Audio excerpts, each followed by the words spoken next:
Halo, Assalamualaikum warahmatullahi wabarakatuh. Jumpa lagi dengan saya Freddy Sudaryanto seperti biasa di kasus Jalan Cagak Subang.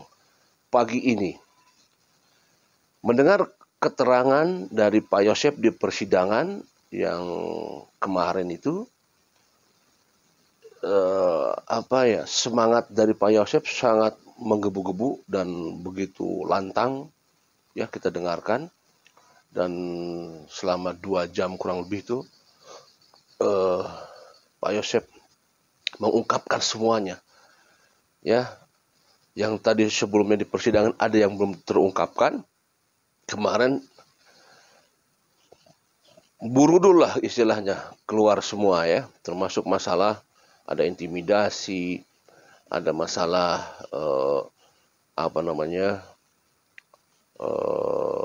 supaya Pak Yosep mengaku, kemudian supaya mengganti pengacara, sampai ada mimpi Pak Yosep didatangi almarhumah. Ya, ini ungkapan. Dan di akhir dikatakan bahwa JPU tetap pada bahwa mereka tetap mengacu kepada hasil rekonstruksi yang sudah dilakukan dan surat dakwaan. Nah, nanti kita tunggu nanti sidang selanjutnya, yaitu keputusan JPU atau penuntutan, ya, sidang penuntutan dari jaksa penuntut umum hari Kamis tanggal 20 Juni. Ya. Ini menarik sekali sebenarnya. Kenapa? Karena memang banyak hal-hal yang diungkapkan oleh Pak Yosep. Coba kita dengarkan sekarang, ya. Ini saya dengarkan dari salah satu channel YouTube Sang Pencari Keadilan Official, atau yang disebut dengan Bang Furi, ya. Kalau kemarin kan saya lihatnya dari Bang Yahya, ya. Sekarang dari Bang Furi. Kalau di keterangan di BAP, Pak Yosep dapat honor per 3 bulan dari dana bos. Ini ada yang 15 juta per 3 bulan. Itu mah tahun 2021, 20 itu mah. Ya, kalau lihat itu mah. Itu kalau minta ke Yuris, nggak pernah minta ke mamanya. Nah, bohong lah tuh Bang En. Karena saya nggak dipercaya oleh istri dan anak. Takut diberikan kepada istri muda lah, gitulah. Jadi mulai tahun berapa Pak Yosep dapat honor di jadi itu mah bukan dapat, jadi saya minta ke Yuris, jadi Yuris yang memintanya. Ya, jadi dari tahun berapa? Itu 2000 di jadi itu mah bukan dapat, jadi saya minta ke Yuris, jadi Yuris yang memintanya. Ya, jadi dari tahun berapa? Itu 2000. Jadi sebelumnya waktu Amel mulai tahun berapa sih jadi bendahara? 2019. 2019. Ya. Waktu Amel jadi bendahara nggak pernah dapat. 2019 nggak dapat. Nggak dapat. 2020 baru itu minta pertama itu 5 juta gitu. 5 juta dulu. Itu ya ujung-ujungnya ada di. Oke. Waktu waktu Bu Mimin masih jadi bendahara sekolah, ya, ada honornya? Tidak ada. Nggak ada juga? Nggak ada. Kan ada uang japrem itu nggak dibuat. Oh, japrem mah cuma di luar, Pak. Jadi nggak dibutuhkan itu. Kalau misalkan guru-guru nggak ada, kita cari dan Japrem. mungkin kita bisa memberikan pembayaran kepada guru. Oke. Terus untuk honor yang ini bukan honor, untuk uang yang minta ke Yuris itu rutin? Tidak rutin. Itu mah short waktu itu aja. Kalau kesempatan pada waktu itu aja sebelum kejadian. Jadi ya. Oke. Dengan kondisi yang tidak rutin, Pak Yosep memenuhi kebutuhan istri, ya. Gimana caranya? Kukelilingan aja, Pak. Tapi mah ke tinu ibuku. Kadang-kadang besok nyari di lapangan, Pak. Nyari di lapangan.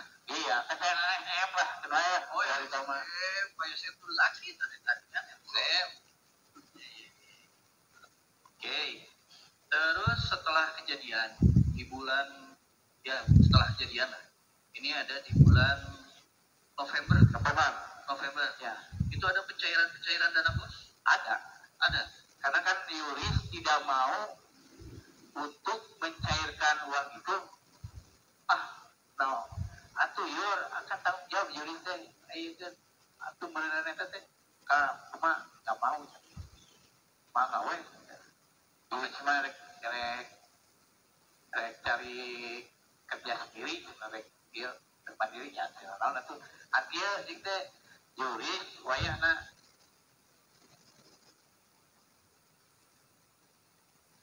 Where do you see yourself in 10 years? In 10 years?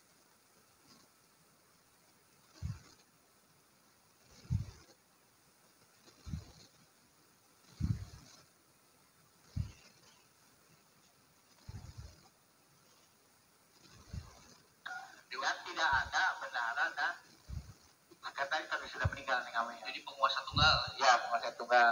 Nah, di situ dibuatlah penunjukan pengganti Amel adalah Dedi dan kepala sekolahnya tetap Wahyu pada waktu itu. Pada saat Pak Yosef menjabat sebagai penguasa tunggal, Ya. ada berapa dana bos yang masuk? 77 juta. 77 juta. juta. Itu digunakan untuk operasional sekolah? Ya, kayaknya digunakan untuk sekolah.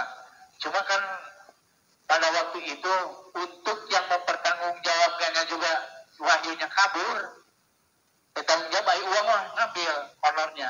Tapi Wahyu bertanggung jawab. Ada yang digunakan untuk pribadi? Ya, Ada yang digunakan untuk pribadi Pak Yosef? iya kan saya yang langsung ininya. Saya betul, karena kan saya, apalagi saya dalam keadaan kolab tidak punya uang, yang ada saya itu kan itu. Jadi pakai uang itu? Ya alhamdulillah kemalingnya gitu. Jadi ya dari yang sebelumnya nggak punya uang jadi punya uang lah ya. Ya. Jujur Pak Yosef jujur.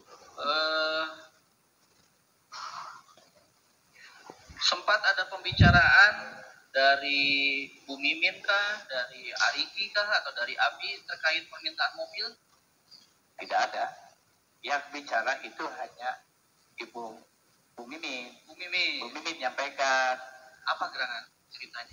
Pak, aya WA di dia eta mobil daripada dia rek diapa we. Mobil yang mana?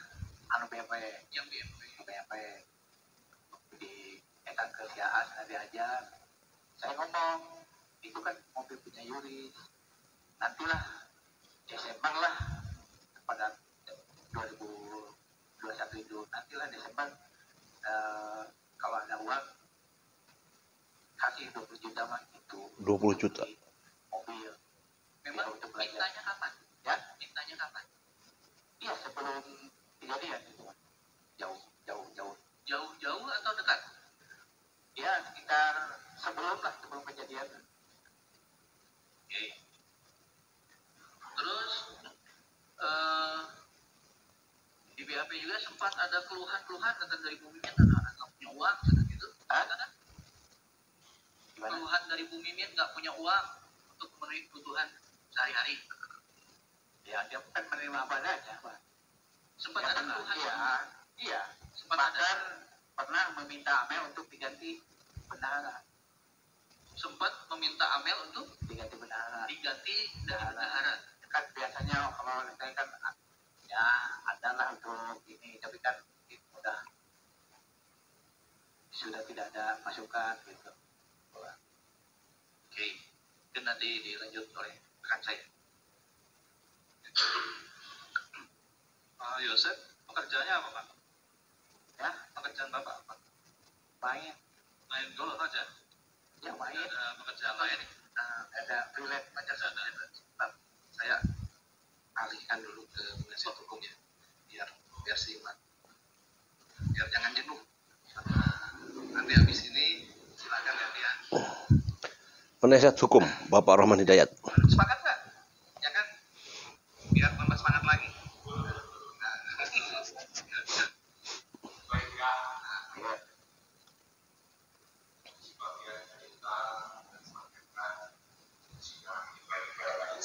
Iya. Iya.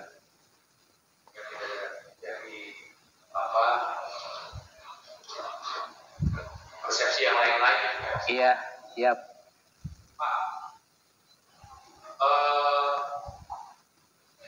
Ketika Bapak melalui upaya Bapak menghubungi saya, Iya. Ya. ingin bertemu dengan saya, ya Pak ya. Iya. Ini Bapak itu hari apa? Perasaan hari Jumat. Ya. Dan ketemu hari apa Pak? Di Sabtu. Di mana kita ketemu? Di lobi lapang golep. Bukan di lapang, di lobi lapang golep di Poltak golep. Setelah terus selanjutnya apa Pak? Iya, membicarakan masalah untuk pendampingan. Itu permintaan dari Pak Mul. Terus Bapak sampaikan juga apa yang disampaikan Bu Sumati pada saat itu dengan diberita apa yang Bapak dengar? Karena Pak Mul mendengar bahwa di dalam berita itu yang karena pintu tidak ada yang rusak, terus jendela tidak ada yang rusak, kemungkinan ini yang melakukan orang terdekat.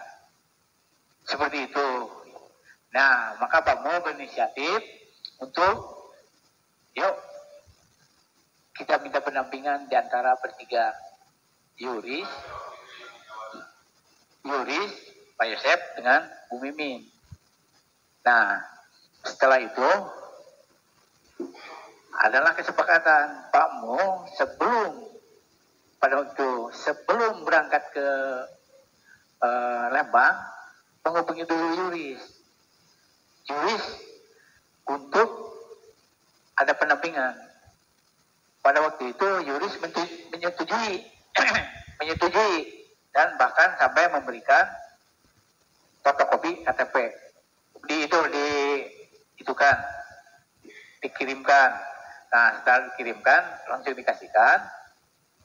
Nah, setelah itu dibuatkanlah dari ketiga, cuma yang bawa dua kan ya, yang dua antara Yuris dan Yosef. Ya. Tapi tidak terjadi kesepakatan kan? Ada yang disampaikan, bahkan bertanya Pak Rohman, maaf ya yang mulia, Pak Rohman itu bertanyanya lebih daripada penyidik Pak ke saya itu.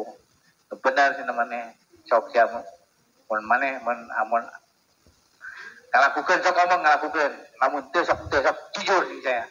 Kudu minta jujur saya mung di bawah lantaran aingaran ieu mah beda deui. Kan bahkan maaf yang mulia dia sampai menyampaikan lawan didinya ngalakukeun ku urang pasana rek di etakeun rek diusahakeun kumaha carana itu dia menyampaikan seperti itu, tapi kudu jujur. Saya menyampaikan ke Pak Rohman itu, saya sekali lagi saya tidak pernah melakukan dan saya terus terang tidak pernah menyuruh orang, itu aja yang saya sampaikan pada Sabtu itu. Ya dia ngomong, nanti saya pikir-pikir dulu 2 hari. Kalau memang berkenan saya siap untuk mendampingi, kalau enggak cari yang lain. Itu yang Pak Rahman sampaikan. Itu yang sebenarnya Pak. Jadi sampai saya mau itu sampai disumpah Pak. So benar dirinya tinggal lakukan. Saya pakai sumpah kukulan saya. Ini Pak ya, yang memang harus yang benar yang Bapak ceritakan. Iya. Jadi sok mun eta benar sok sampaikan. Lamunnya eta sok itu sumpah kurang. Siap makin namun siap dan tinggal lakukan itu sampaikan. Nah. Ya. Ya. Saya hari Minggu terus dikasihkan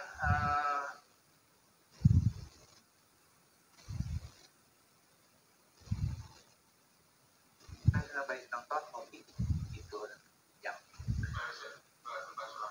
ya dan itu betul.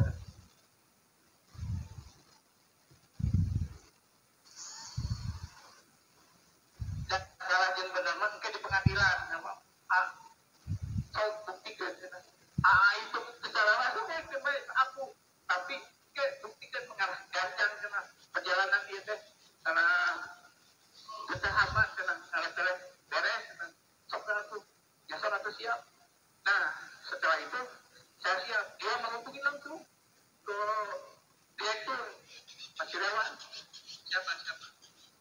Pak Dep, Pak Yosef siap untuk mengakui perbuatan itu. Di dalam proses itu. Oke. Tapi saya kayak ngomong, Pak, nanya ayah saya. Baik, Bapak ayah bencana. Ayah saya, nenek tinggal lakukan. Siap bertanggung jawab lah. Lamun saya mungkin terbukti di pengadilan, saya tidak bersalah. Untungnya, ente udah benar kan ke saya. Nanti pernah disok terus. Ayo masuk saya aku langsung.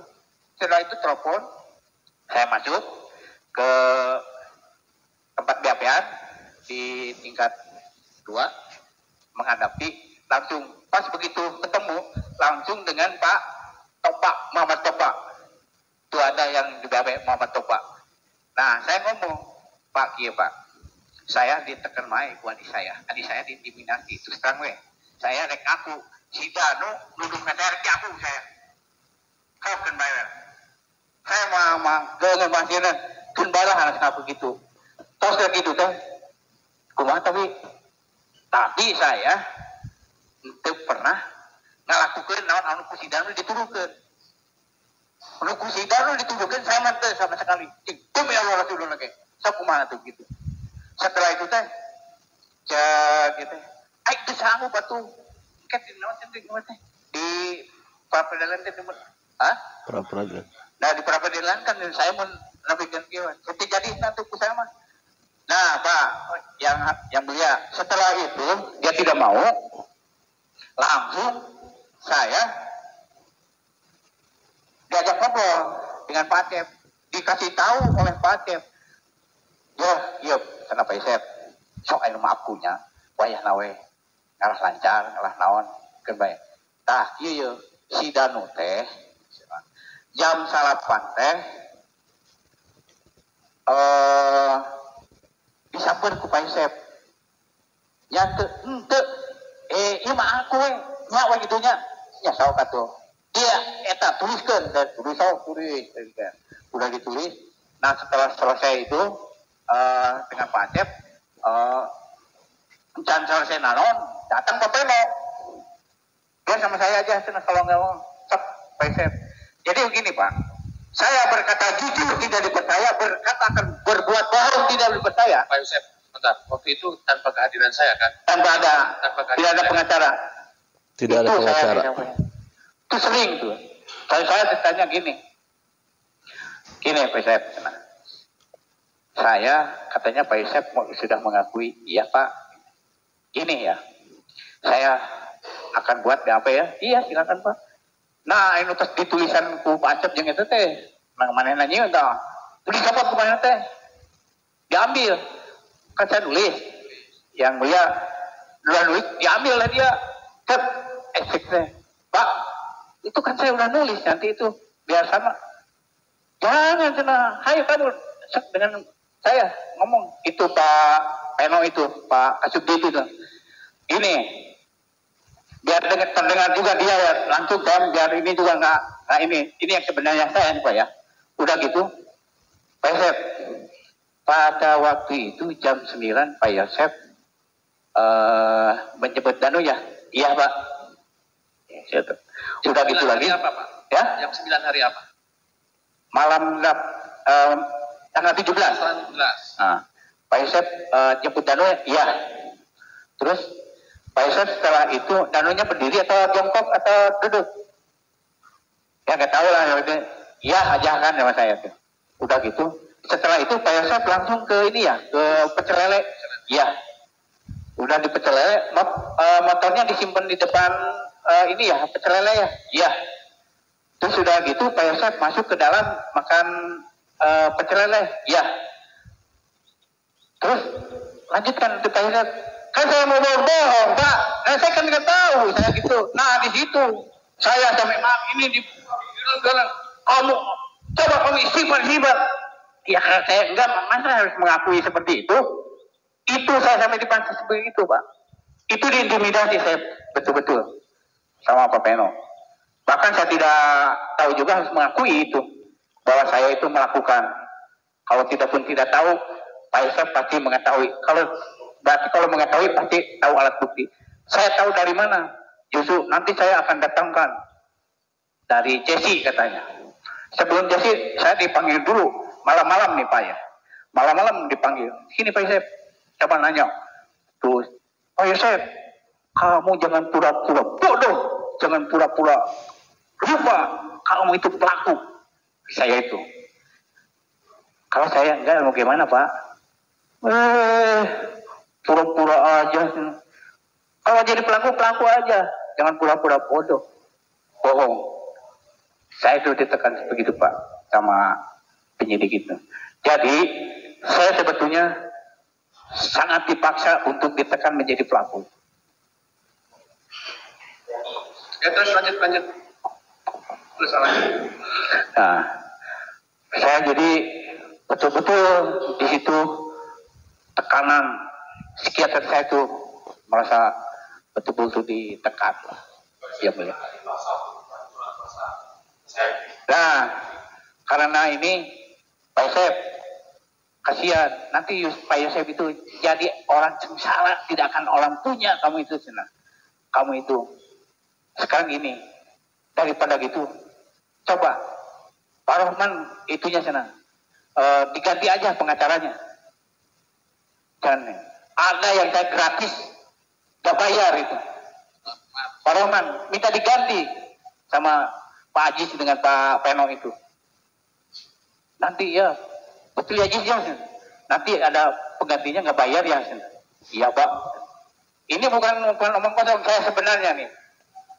Bahkan saya sampai ditangkap itu sama dia itu dilecehkan masalah innama amruhu idza arada in yakun fayakun. Itu saya dilecehkan. Panas nayak ina. Itu.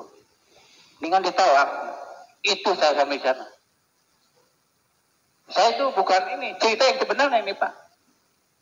Yang mulia. Jadi, apapun yang mereka sampaikan, itu yang sebenarnya.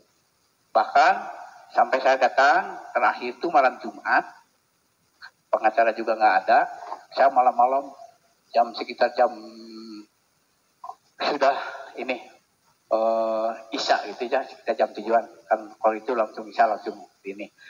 Saya diajak, ayo ke sana ke Pak Direktur ya, ikuti terus. Itu sampai di sana nanya-nanya juga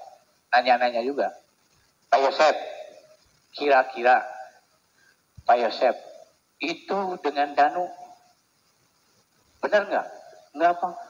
Kamu sudah sampai pelotot saya itu pelotot itu, jangan bohong kamu.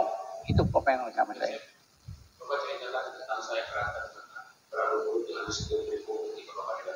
Ya, berantem ini dia.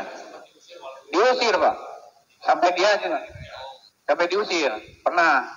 Kenapa? Karena dia memaksa, saya harus mengakui jadi pelaku dan harus ini sama ini. Pokoknya tenang gini. Kamu akan saya berikan Jesi katanya. Tetap saya bersikuku saya tidak melakukan dan tidak itu. Dia tetap ngotot harus saya mengakui perbuatan itu. Dia nggak marah. Orang yang nggak mau udah, jangan dipaksa. Apa semua tuh? Keluar kamu. Disuruh keluar. Dia ngomong, seenaknya aja. Saya kan yang namanya pengacara itu dilindungi undang-undang. Tidak sembarangan saya masuk ke sini. Ya udah ngomong gitu. Yang saya dengar betul itu. Nah sekarang pertanyaannya apa Pak? Ya,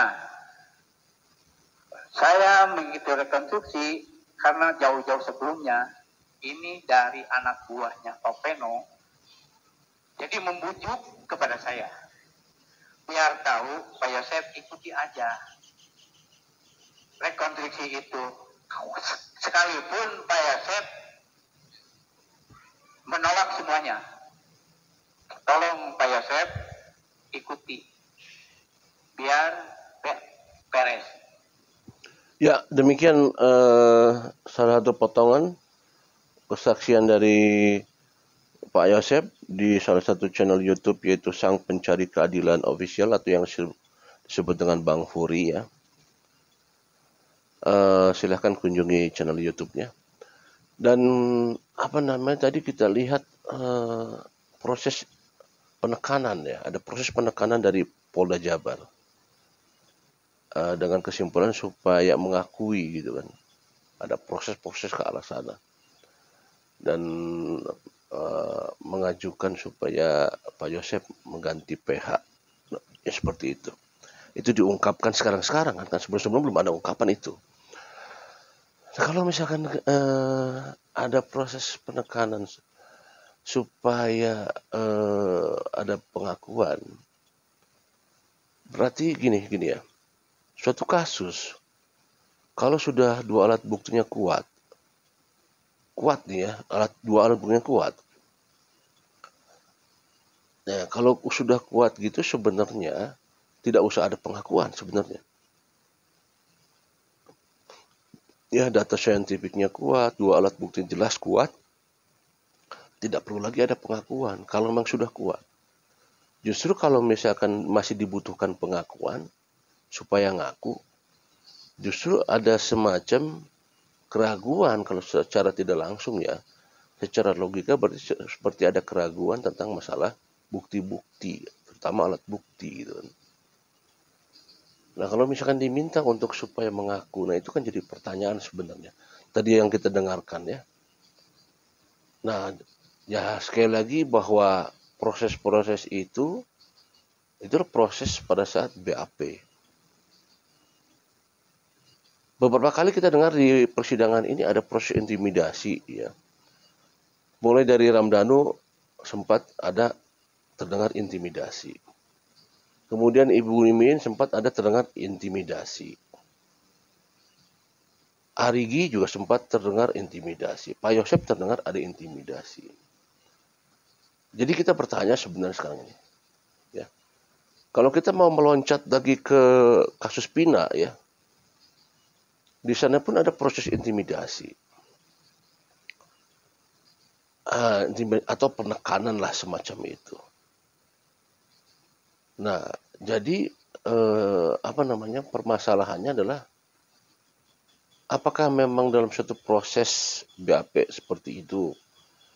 Tetapi kita juga tidak bisa kita harus ada keterangan juga dari pihak kepolisian tentunya. Ini kan keterangan Pak Yosep. Nah, tentunya harus berimbang ya, harus ada keterangan dari pihak kepolisian juga apakah memang benar bentuknya intimidasi seperti yang disampaikan oleh para saksi seperti itu. Nah, apalagi di sini disebutkan nama-namanya seperti itu. Karena ada proses juga tadi katakan bahwa supaya mengganti PH ya. Ya itu pun gimana ya? Ya hanya orang-orang yang memang berkecimpung di masalah kepolisian yang akan bisa menjawab itu semua. Apakah memang proses penekanan seperti ini memang biasa dilakukan atau gimana? Nah, kita kan tidak tahu. Orang awam, kita ini kan orang awam tidak tahu proses BAP itu seperti apa. Kita hanya dengar di ujung-ujungnya kayak kesaksian Pina kemarin ya. Ada beberapa saksi yang sudah keluar mengatakan bahwa di dalam begini.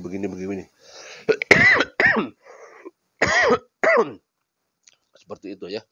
Nah, sekali lagi bahwa kalau memang diminta untuk pengakuan, apakah alat buktinya belum kuat, belum strong? Tentunya ya kita kembalikan lagi bahwa ini sudah P21 dan sudah kejaksaan, artinya memang alat bukti berarti sudah kuat. Ya semuanya tinggal diserahkan kepada keputusan yang mulia hakim nantinya. Kita lihat nanti ya di jaksa JPU gimana tuntutannya di hari Kamis tanggal 20. Apakah masih tetap pada tuntutan dakwaan pertama? Apakah ada perubahan? Kembali lagi bahwa semuanya nanti hakimnya akan menilai semua keputusannya. Mohon maaf. Demikian materi pagi ini, luar biasa.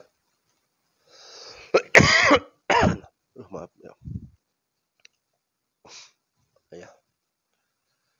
Ya kita gini ya, keputusan bahwa kemana sih sebenarnya kita arahnya nih. Keterangan Ramdhanu sudah jelas, begitu jelas dibeberkan oleh Ramdhanu. Astagfirullahaladzim, mohon maaf. Gatal tenggorokan.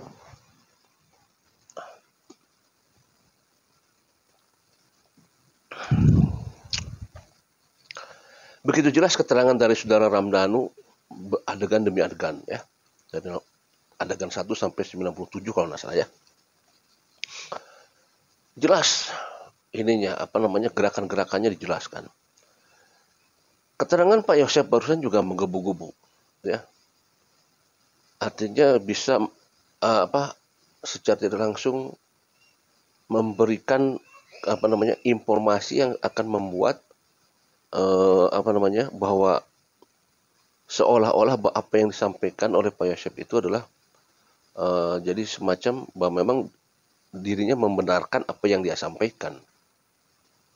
Bisa saja hal demikian bisa mempengaruhi terhadap orang yang memperhatikan, orang yang mendengar dan menilai seperti itu ya. Nah, tetapi itulah kronologis yang disampaikan. Begitu menggebu-gebu Pak Yosef mengutarakan tadi itu kan tidak full ya, baru potongan, belum yang lain-lainnya. Artinya ada semacam ungkapan yang disampaikan secara konstan dan tegas gitu. Sementara Ramdhanu juga menjawab pertanyaan pada saat rekonstruksi konstan dan tegas. Artinya kalau dari masalah ketegasan yang disampaikan ini ada berimbang antara Pak Yosef dan Ramdhanu.